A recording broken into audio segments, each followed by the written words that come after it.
वो लिखा था। चलो देखो, यहाँ तक क्वेश्चन हो गए थे। ये वाला क्वेश्चन देखते हैं हम लोग।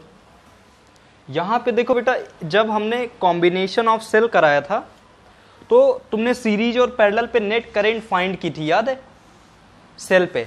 लेकिन यहाँ पे हमें जो सेल हैं वो आइडेंटिकल नहीं है, मतलब सेम सेल नहीं है। एक सेल है उसका ईएमएफ कितना है E1, उसका इंटरनल रेजिस्टेंस कितना है R1। एक सेल है E2, उसका इंटरनल रेजिस्टेंस क्या है R2। पहले क्वेश्चन पढ़े, two cell of EMF E1 E2 and internal resistance R1 and R2 respectively are connected as shown in figure, जैसा आपको डायग्राम में दिख रहा है। सबसे पहले क्या फाइंड करना है, इक्विवेलेंट ईएमएफ ऑफ कॉम्बिनेशन, मतलब नेट ईएमएफ पता करना है। दूसरे नंबर पे equivalent resistance of combination, net resistance पता करना है। थर्ड पे हमें क्या पता करना है, potential difference between A and B, A और बी के बीच में पोटेंशियल डिफरेंस V की वैल्यू पता करनी है। ठीक, चलो यहीं से अगर हम तुम्हें समझा दें ऐसा थोड़ी देर के लिए हम मान लेते हैं कि ये वाली जो सेल है, ये वाली सेल, इससे बेटा करंट कितनी निकल रही है I1, और इससे करंट कितनी निकल रही है I2। तो आगे जाके नेट करंट I हो गई है, जो कि किसके बराबर होगी, I1 प्लस I2। कोई दिक्कत? अच्छा, क्या तुम्हें याद है कि हम लिखते थे EMF बराबर potential plus I small r? नहीं पता है तो सेल वाले चैप्टर पे जाओ, वहां पे देखो जाके। अगर ये पहला है, रेजिस्टेंस पहला है, ये करंट भी पहली है, पोटेंशियल क्यों V है भैया? पैरेलल में जुड़े हैं तो पैरेलल में पोटेंशियल क्या होगा, सेम। तो देखो I1 बराबर देखो क्या निकल के आएगा, E1 minus V upon R1। लिख सकते हैं I1 बराबर E1 minus V upon R1। Similarly I2 बराबर बेटा क्या आ जाएगा, I2 बराबर E2 minus V upon R2। I1 I2 की वैल्यू आ गई, यहां पे उठा के रख दे रहे। अब देख लो जरा यहां से इन्होंने क्या किया है। देखो यहां से I बराबर I1 प्लस I2, I1 की वैल्यू उठाई, E1 की वैल्यू उठाई, I2 की वैल्यू उठाई, यहां पे रख दिया, इसको सॉल्व कर दिया। देखो इससे क्या बचेगा, यहां से हम एक स्टेप और बढ़ा दे रहे हैं, तो E1 अपॉन R1 प्लस नहीं sorry minus V upon R1 plus E2 upon R2 minus V upon R2। कोई दिक्कत? E1 upon R1, E2 upon R2 common कर लिया, माइनस V, यहां से V कॉमन कर लिया, तो 1 upon R1 plus 1 upon R2, minus का V कॉमन किया इसलिए। अब जरा यहाँ पे देखो, इसको इन्होंने क्रॉस मल्टीप्लाई किया अपना, ठीक है जो भी किया। यहाँ से जो मेरी मेन इक्वेशन आई वो ये इक्वेशन निकल के आई, ये वाली क्रॉस मल्टीप्लाई किया, यहाँ से ये स्टेप तो समझ में आ रहा ना, यहाँ से इधर मल्टीप्लाई कर दिया, इसको इधर मल्टीप्लाई कर, नीचे नीचे मल्टीप्लाई कर दिया। अब जरा एक चीज और देखो, अगर आप एक इक्वेशन जानते हो, एक इक्वेशन चलो देखते हैं, यहां से अगर V बराबर हम तुमसे पूछे क्या होगा, V बराबर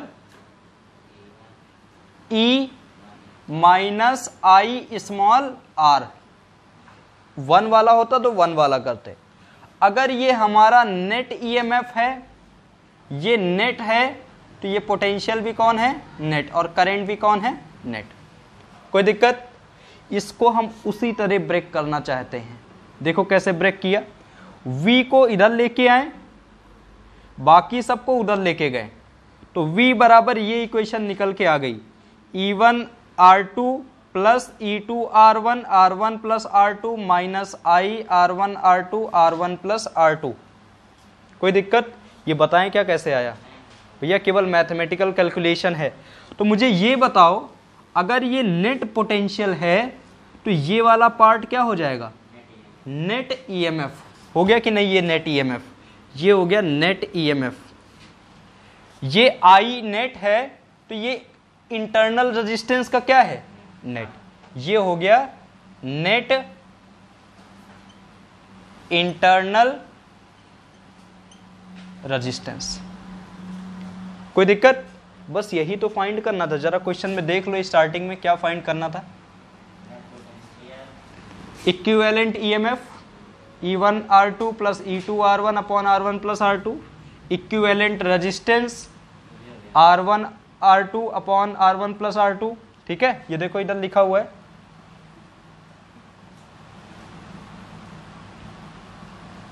इससे एक दिक्कत होती है ये, हाँ ये देखो R1 R2 upon R1 plus R2, और लास्ट में एक स्टेप और शायद कुछ फाइंड करना था, पोटेंशियल कुछ फाइंड करना था ना, potential.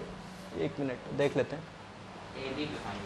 Potential difference between A B के बीच में पोटेंशियल डिफरेंस बेटा कितना माना था V।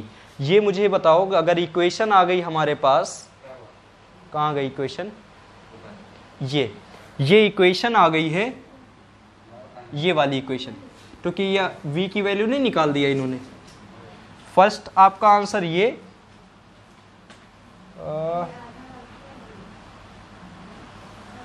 हाँ फर्स्ट आपका आंसर ईएमएफ, सेकंड आपको इंटरनल रेजिस्टेंस, और थर्ड आपका ईएमएफ, ये वोल्टेज, ये क्या हो गया, थर्ड हो गया कि नहीं हो गया। बस 3 चीजें फाइंड करनी थी।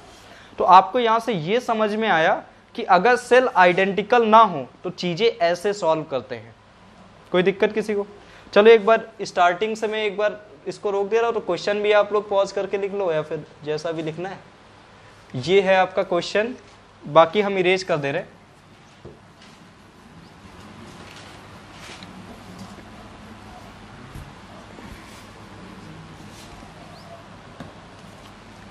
ये है आपका क्वेश्चन,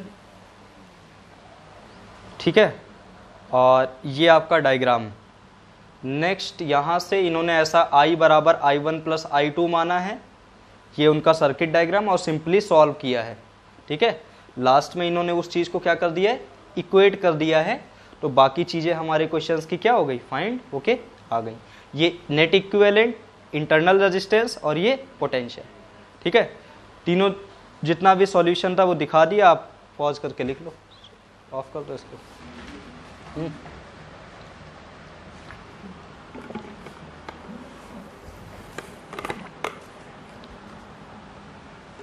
नेक्स्ट क्वेश्चन देखो भैया, इसको हम बताने वाले नहीं है, तुम लोग को बस देख लो, क्वेश्चन हिंट कर दे रहे बस, उससे ज़्यादा कुछ नहीं, तुम लोग को आता है question. With the help of circuit diagram, पहले तो सर्किट डायग्राम भैया तैयार कर लो, ये मीटर ब्रिज का सर्किट डायग्राम है। ठीक है, ये क्वेश्चन डेरिवेशन टाइम में भी करा है। The working principle of meter bridge तुम लोग को पता है, व्हीटस्टोन ब्रिज, शायद 3-4 बार अभी भी आ चुका है, एक है पेपर में। Obtain expression used for determining unknown resistance, unknown resistance find करने के लिए S बराबर कितना आता था बेटा, 100 minus L upon L multiply by जो R कहाँ का रेजिस्टेंस है, RB का है, S कहाँ का है, अननोन रेजिस्टेंस। इन्होंने S नहीं X माना, तो आप S मान लो चाहे X मान लो। ठीक है, L क्या है, ये बैलेंस पॉइंट, L क्या है, बैलेंस पॉइंट। ठीक है, तो देख लो भैया, यहाँ से चेक कर लो, और हम इसका सॉल्यूशन देख नोट करके आप लोग नोट कर लेना इसको। ठीक है, कोई दिक्कत इस पे? इतना ही पूछा और कुछ पूछा नहीं। नेक्स्ट क्वेश्चन पे बढ़ते हैं। ठीक है, यहाँ का ये देख लो और क्वेश्चन लिख के लिख जरूर लेना। इसके बाद ये हो गया। ठीक है, 2 साल के 8 मिनट का बनेगा, 52 मिनट। ठीक है, चलो देखो यहाँ पे I1 और I2 क्यों नहीं लिखा, क्योंकि दोनों उस पे करंट क्या जा रही, सेम। पहले का रेजिस्टेंस R है, दूसरे का रेजिस्टेंस 2R है, बहुत सारी चीज़ें कट जाएंगी। तो देखो कितना आ जाएगा, 1/2, तो 1:2। ठीक है, नोट कर लो इसको हम बाकी इरेज कर दे, समझाने वाला काम कर दिया हमने। नेक्स्ट देखो बेटा,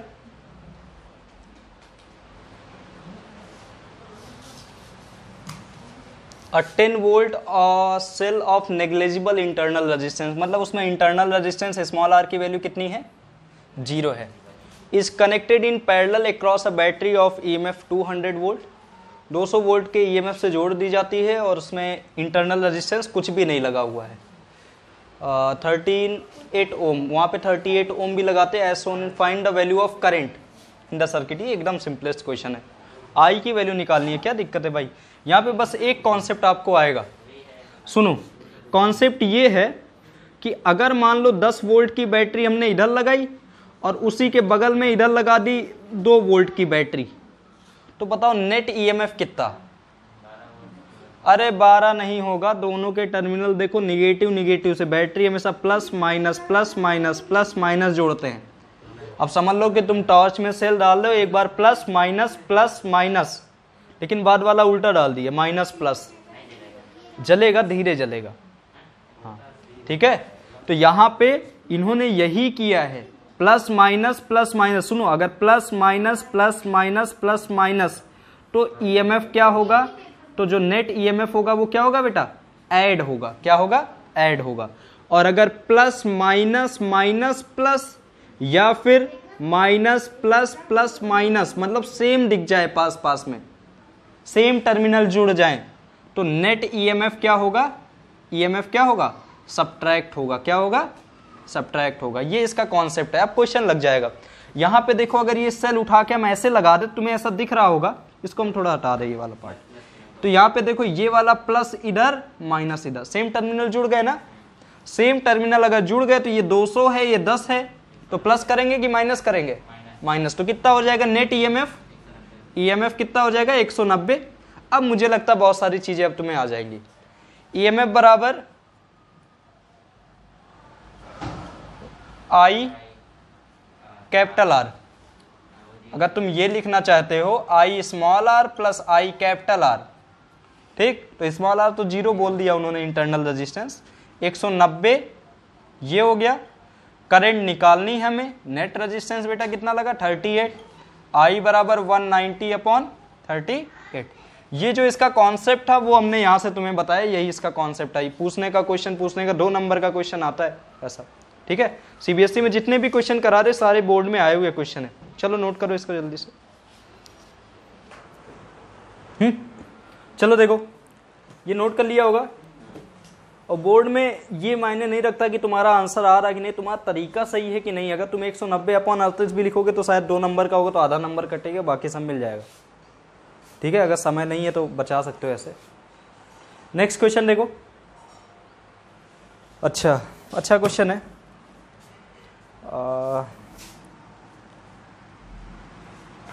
इन a potentiometer arrangement for determining EMF of cell, हमें ईएमएफ निकालना है। देखो, अगर मेरे थ्योरी के 6 लेक्चर तुमने बहुत अच्छे से क्लियर किए तो आ जाएगा। The balance point of the cell is open is 350 centimetre. तो बैलेंस पॉइंट कहाँ पे मिल रहा? 350 पे। In a potentiometer arrangement for determining EMF of cell, the balance point of the cell in open circuit. Open circuit मतलब current flow नहीं हो रही। कितना आ रहा? 350। When a resistance 9 ohm is used in external circuit, वहीं पर हम एक एक्सटर्नल सर्किट लगा देते हैं। बताएं क्या डायग्राम बना के कैसे लगाते हैं external? In a circuit the balance point shift 300 centimetre, तो बैलेंस पॉइंट 300 सेंटीमीटर पे शिफ्ट हो जाता है। इंटरनल रेजिस्टेंस फाइंड करना है। जरा देखो, हम पहला क्वेश्चन है इसलिए बताए दे रहे हैं। यही है ना तुम्हारा पोटेंशियोमीटर। यहां से हम क्या लगाते थे? बैटरी, और इधर की, इसके बगल में रिहोस्टेट, याद आ रहा है? ऐसे जोड़ देते थे। यहां से दूसरा एक सर्किट लेके आते थे, यहां पे सेल लगाते थे, गैल्वेनोमीटर लगाते थे, यहां पे बैलेंस हो रहा था। ऐसा ही कुछ करते थे ना। जब हमने यहां पर कुछ नहीं लगाया, कोई भी रेजिस्टेंस नहीं लगाया, सर्किट ओपन है, मतलब करंट फ्लो नहीं हो रही है, या फिर ऐसे समझो, यहां से एक रेजिस्टेंस लगा दिया और यहां की लगाई है, की लगाने पे कोई करंट फ्लो नहीं हो रहा, तो बताओ ईएमएफ निकलेगा कि वोल्टेज? ईएमएफ, क्योंकि करंट फ्लो नहीं हो रही। और तुम्हें पता है EMF is directly proportional L1, और बैलेंस कहां पे हो रहा बेटा? 350। तो E इक्वल्स टू K 350 हो जाएगा। जब हमने ऑन कर दिया तो अब बताओ करंट फ्लो होना शुरू हो जाएगी ना। तो E निकलेगा कि V निकलेगा? V equals to K is a constant 300। ठीक, सिंपल इंटरनल रेजिस्टेंस का फॉर्मूला R बराबर E/V -1 इंटू कैपिटल R। हम कितने ओम का रेजिस्टेंस लगाते हैं? 9 ओम का लगा रहे हैं, तो देखो बेटा E की वैल्यू कितनी, K350 अपॉन V की वैल्यू कितनी, K300 -1, ये कितना 9, K से K कैंसिल, सॉल्व कर लो, इंटरनल रेजिस्टेंस कितना आ जाएगा 1.5। समझ आया क्वेश्चन।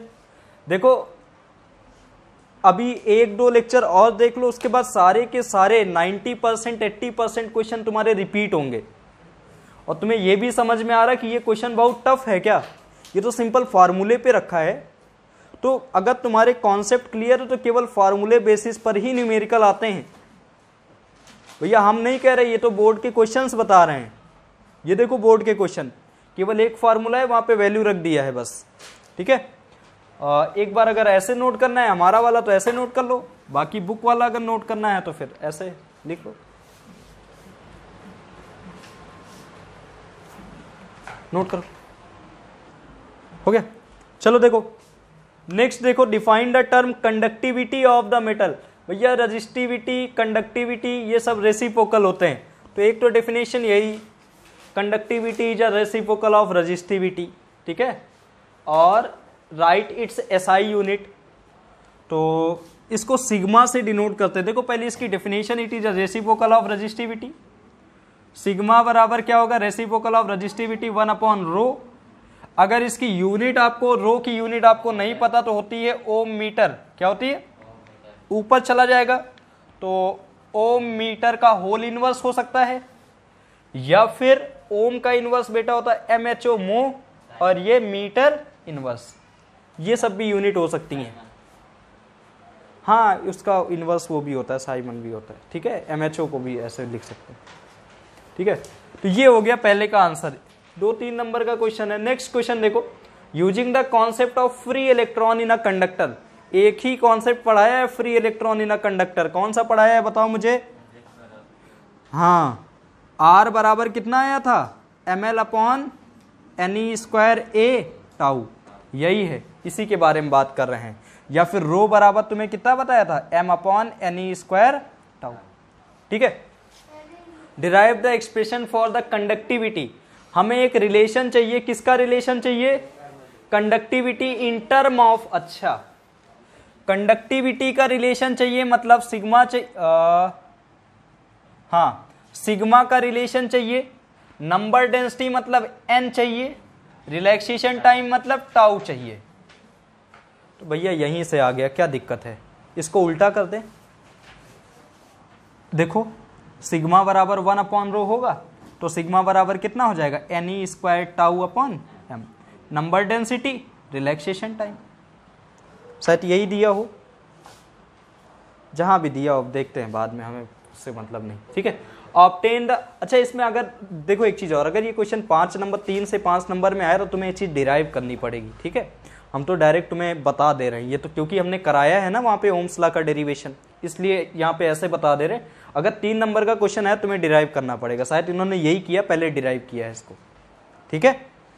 इसके बाद hence obtain a relation between current density. Current density क्या पढ़ाया है हमने, शायद नहीं बताया है, थ्योरी में शायद नहीं बताया है, तो अभी बता दे रहे हैं। अप्लाइड, हाँ करंट डेंसिटी को बेटा यहां से हम बता दे रहे हैं, करंट डेंसिटी को J से डिनोट करते हैं। किससे डिनोट करते हैं, J। It is a amount of current flow through unit area. Current density बराबर कितनी करंट जा रही एक यूनिट एरिया से, एक एरिया से। मान लो एक क्रॉस सेक्शन एरिया है, यूनिट क्रॉस सेक्शन एरिया, इससे 2 एम्पियर जा रही है, इससे 3 एम्पियर जा रही है, करंट डेंसिटी किस में ज्यादा है, इसमें ज्यादा, बस सिंपल। इसको किससे डिनोट करते हैं, J से। और J बराबर होता क्या है, I/A। हमें एक रिलेशन चाहिए करंट डेंसिटी और इलेक्ट्रिक फील्ड E में, ठीक है, करंट डेंसिटी और इलेक्ट्रिक फील्ड E में। अब पहला वाला पार्ट हम इरेज कर रहे तो ये वाला तुम्हें हम बताते हैं। क्या हमें ये बता सकते हो कि रिलेशन कितना आया था, V/I की वैल्यू कितनी आई थी, हाँ जब ओम्स लॉ कराए थे तो R बराबर ही होता था V/I, जो कि कितना आया था बेटा, ml/ne² टाउ आया था ना। हमें क्या चाहिए, करंट डेंसिटी। करंट डेंसिटी का मतलब I अपॉन ए। अगर इन दोनों फॉर्मूलों को हम अगर इक्वेट कर दें,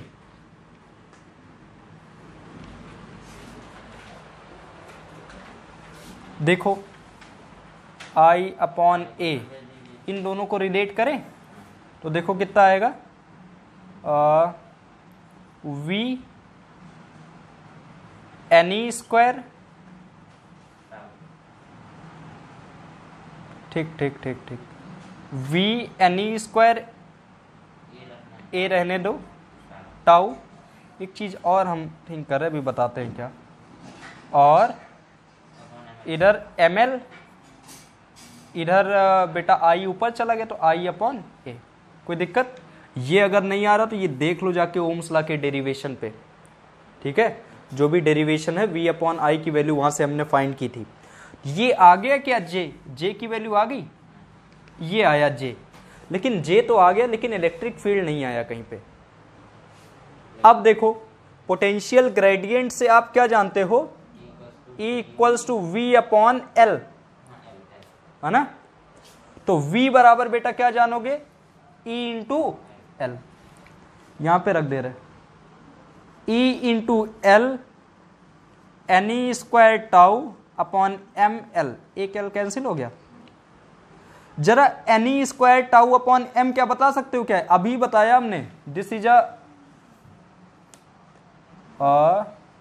रो बराबर M upon N square tau. अभी सुनो तो, ये किसके बराबर है, जे के बराबर। तो जे बराबर ई अपनी जगह, और ये रेसिप्रोकल दिख रहा तुम्हें, रेसिप्रोकल मतलब m upon N square tau rho होता है, यहां तो m नीचे है, एन स्क्वायर टाउ ऊपर है, तो e अपॉन रो लिख सकते हैं क्या। रो अगर ऊपर आएगा तो क्या होता है, अभी तुमको बताया सिग्मा बराबर रेसिप्रोकल 1 अपॉन रो। तो जे बराबर कितना आ गया, सिग्मा e। ठीक है, कोई दिक्कत, यही फाइंड करना था, करंट डेंसिटी जे, इलेक्ट्रिक फील्ड E, और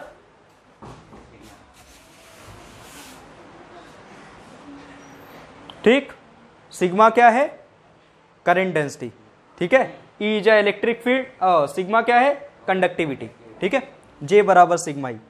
देख लो एक बार ये वाला सॉल्यूशन, एक बार अपनी तरफ से, नहीं ऑन रहने देना, ये वाला सॉल्यूशन जो हमने बताया है वो हो गया, ठीक है। इसके बाद जो बुक का सॉल्यूशन है वो भी देख लो यहाँ पे, लेकिन तुम्हें अगर हमने कहा 5 नंबर का क्वेश्चन है, तुम्हें डिराइव करना पड़ेगा, ओम्स लॉ का डेरिवेशन पूरा करना पड़ेगा, तो इसको हम हटा दे रहे हैं। मेरा वाला अगर आप लिखोगे थोड़ा सा सिंपल पड़ जाएगा, मैंने केवल 4-5 लाइन में ही बताया, इन्होंने काफी लेंदी बता दिया। पहले तो वो वाला उनका रिलेशन हो गया, ठीक, डिराइव किया है, तो एक बार ये क्वेश्चन हो गया, यहाँ तक का ये सॉल्यूशन। अगर आप इससे लिखना चाहते तो पॉज करके लिख लेना। और इसके बाद अगर बी वाला पार्ट देखे तो जे बराबर बेटा कितना आ रहा, सिग्मा ई। अगर वेक्टर में लिखोगे तो जे वेक्टर बराबर सिग्मा ई वेक्टर, ठीक है, कोई दिक्कत। ये उनका दूसरा सॉल्यूशन हो गया। अगर आप इससे देखना चाहते हो तो ये भी लिख सकते हो। अगर मेरा वाला करना किया उन्होंने एक ही चीज है, इन्होंने डिराइव फॉर्म करके किया, इन्होंने सही से लिख के किया, हमने केवल आपको समझाया है, ठीक है, नोट करना। हो गया, इसका ऑफ करो एक मिनट। हो गया, चलो देखो यहाँ पे 2018 कंपार्टमेंट, पहला क्वेश्चन 2 सेल, ये क्वेश्चन हम करा दिया, कंपार्टमेंट से परेशान ना हो, क्वेश्चन सब वैसे रिपीट ही होते, देखो रिपीट ही हुआ क्वेश्चन, ठीक है, वही वाला क्वेश्चन हो गया। हमारा मन तो नहीं करा लेकिन पढ़ लेते एक बार।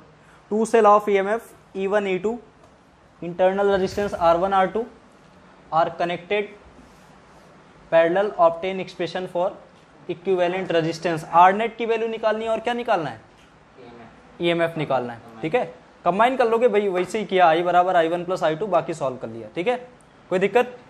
ठीक, नेक्स्ट क्वेश्चन पे देखते हैं। अब क्वेश्चन जल्दी हो जाएंगे, ये क्वेश्चन अच्छा है तुम्हारा। Using Kirchhoff rule calculate the potential difference across between, potential difference between B and D। ये B है और वो D है, in the circuit as shown in diagram, ठीक है, बहुत बढ़िया क्वेश्चन है। ये आपको समझ आ रहा है? यहाँ पे लिखा है 3 वोल्ट और 3 ohm. 3 volt is a EMF, 3 ohm is a internal resistance. ये नई चीज है आपके लिए। 3 वोल्ट ईएमएफ, सेल लगा है, देखो सेल लगा तो है, ये पॉजिटिव है, ये सारे सेल हैं। 3 वोल्ट क्या है? ईएमएफ। 3 ओम क्या है? Internal resistance. मतलब यहां पे तुम अपने मन से एक रेजिस्टेंस यहां पे बना लेना, ये इंटरनल रेजिस्टेंस है सर। तो रेजिस्टेंस जरूर बना लेना अपने मन से। हाँ अभी देखते हैं क्या होता है, वो तो हमें अभी देखते हैं, वो क्वेश्चन के बाद की बात है ना। चलो यहाँ पे देखें,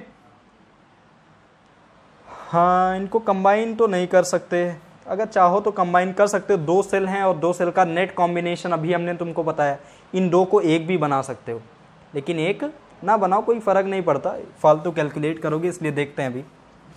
यहां पे देखो ये 3 वोल्ट और ये सेम उसमें जुड़े हुए हैं, मतलब माइनस प्लस प्लस माइनस, तो नेट इधर कितना होगा? कितना मान ले?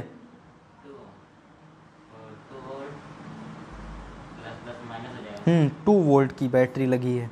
और यहाँ पे देखो जरा, हम तुम्हें ये बताना चाह रहे हैं कि कौन प्रायोरिटी दे रहा है, अभी वो हम लगाए नहीं हैं, हम ये बताना चाह रहे हैं कि करंट किधर से किधर जाएगी। यहाँ पे देखो कितना है, 1 माइनस प्लस प्लस माइनस, तो यहाँ कितना है? 1 वोल्ट।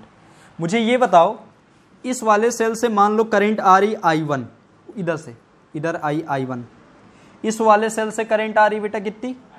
I2। किधर से किधर आएगी? हाँ इधर से इधर आएगी। कितनी आ रही? I2। तो डोमिनेट कौन करेगी, I1 की I2? I1 नहीं करेगी, I2 करेगी। I1 तो 1 वोल्ट से आ रही है। इनको दोनों को सॉल्व किया तो नेट पोटेंशियल कितना आ रहा? 1। और इसमें इनको सॉल्व किया तो कितना है? 3 वोल्ट, वो 2 वोल्ट। 2 वोल्ट वाली करंट क्या करेगी? मेजोरिटी में रहेगी। तो ये यहाँ पे क्या लिखेंगे? I1 माइनस I2 लिखेंगे या फिर I2 माइनस I1 लिखेंगे? I2 माइनस I1, बस। अब इससे ज़्यादा कुछ नहीं बताना। अब बाकी हम इरेज करके देखो, इसे सॉल्व करते हैं। लूप चला दो, 2 इक्वेशन बनेंगी I1 और I2 की। हाँ ये मान लेते हैं कि इधर से करंट कितनी जा रही बेटा? I1। और ये मान लेते हैं कि इधर से करंट कितनी जा रही? I2। और कुछ लगा भी तो नहीं है रजिस्टेंस लगा भी तो नहीं है, क्या दिक्कत है? ये लगे हुए इंटरनल रेजिस्टेंस, चलो ठीक है, यहाँ पे लगा लो सब जगह पे रेजिस्टेंस। ये एक रेजिस्टेंस लगा, ये लगा हुआ है, ये लगा हुआ है, लगे तो हुए हैं, 3 लगा तो दिया। तो कनेक्ट करेंगे तो प्लस माइनस नहीं होगा क्या रेजिस्टेंस पे कोई परेशान वो अभी यहाँ पे। इसके बाद देखो, अब सुनो, अरे यार चेंज हो गया, ठीक। यहाँ पे देखो, एक बार ये वाला लूप चला दो और एक बार ये वाला लूप चला दो। ये वाला लूप चलाओगे तो एक इक्वेशन बनेगी I1 I2 की ऊपर से, एक इक्वेशन बनेगी नीचे I1 I2 से, बन जाएगी। 2 इक्वेशन बन जाएगी, दोनों को सॉल्व करके I1 I2 की वैल्यू नहीं आ जाएगी। हम बता रहे करना कैसे। अगर I1 I2 की वैल्यू आ जाएगी तो क्या I2 माइनस I1 नहीं आ जाएगा? आ जाएगा। अगर यहाँ से लेके यहाँ तक का पोटेंशियल पूछ रहे तो क्या हम V बराबर IR नहीं लगा सकते?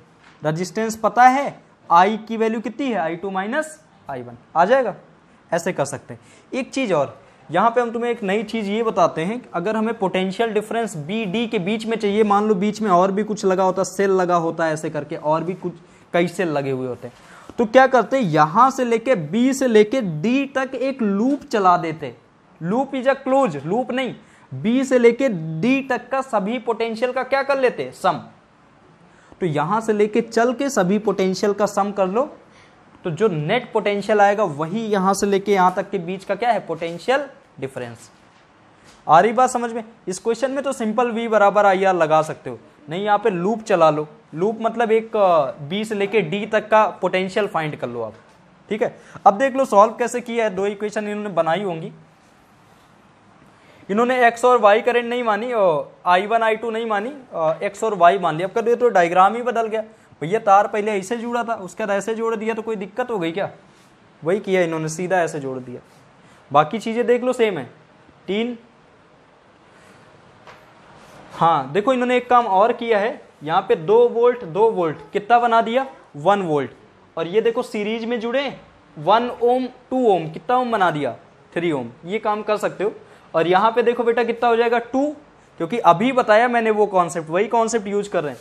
ये 3 ओम और 3 ओम कितना हो जाएगा? 4 ओम, ठीक है। बस 2 लूप हैं, दोनों लूप को हमने चला दिया है, एक लूप फर्स्ट एक लूप सेकेंड, ये नोट कर लेना, आप अपने मन से कर लेना। एक लूप इससे चला है साइन कन्वेंशन के साथ, साइन कन्वेंशन हमने बहुत पहले बताया, अगर सेम डायरेक्शन में करंट और सेम डायरेक्शन में लूप तो साइन माइनस ले लीजिएगा, करंट इधर लूप इधर तो साइन प्लस ले लीजिएगा, ठीक है। किधर से नहीं, तुम्हारी मर्जी, तुम्हारा मन करे ऐसे चलाओ लूप, क्यों चलाओगे ऐसे, आंसर में कोई फर्क नहीं पड़ेगा, लूप से तुम चाहे जैसे सॉल्व करो कोई दिक्कत नहीं, ठीक है। तो ये 2 इक्वेशन बने गई, एक्स और वाई की वैल्यू आ गई, एक्स वाई की अगर वैल्यू आ गई तो पोटेंशियल तुम्हें यहां का पता ही है कितना होगा, वाई माइनस एक्स, जैसा हमने I2 माइनस I1 लिखा था, तो वाई माइनस एक्स पोटेंशियल पूछ रहे थे, V बराबर I जो कि वाई माइनस एक्स है नेट करेंट, और रजिस्टेंस कितना है बेटा वहां पे 2 ओम लगा हुआ है, तो R से क्या कर दिया मल्टीप्लाई कर दिया। चलो ये क्वेश्चन एक बार देख लो, ये क्वेश्चन है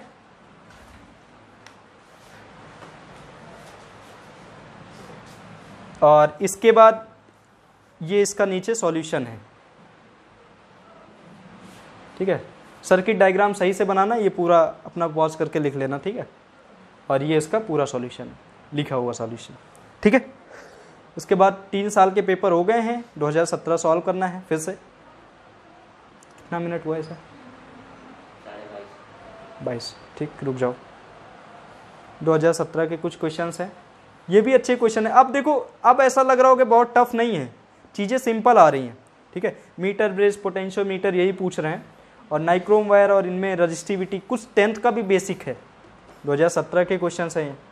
2017 के क्वेश्चन पहले तो 1 नंबर के, फिर बाकी 2 या 4 5 जो भी नंबर है, 3 से 5 नंबर वाले क्वेश्चन तुम्हें जरूर मिलेंगे, वो जो थ्योरी वाली क्लास पढ़ी थी उसी से मिलेंगे। 1 से 6 तक के लेक्चर वाले ही तुम्हें 3 से 5 नंबर के मिलेंगे, उसमें से एक छोटा बहुत क्वेश्चन थोड़ा इधर उधर घुमा देते हैं, वो क्वेश्चन यहाँ से जैसे ही क्वेश्चंस करेंगे उसी से आ जाएगा, ठीक है। ठीक, बाकी नोट कर लो इतना, फिर बाकी कल करते हैं।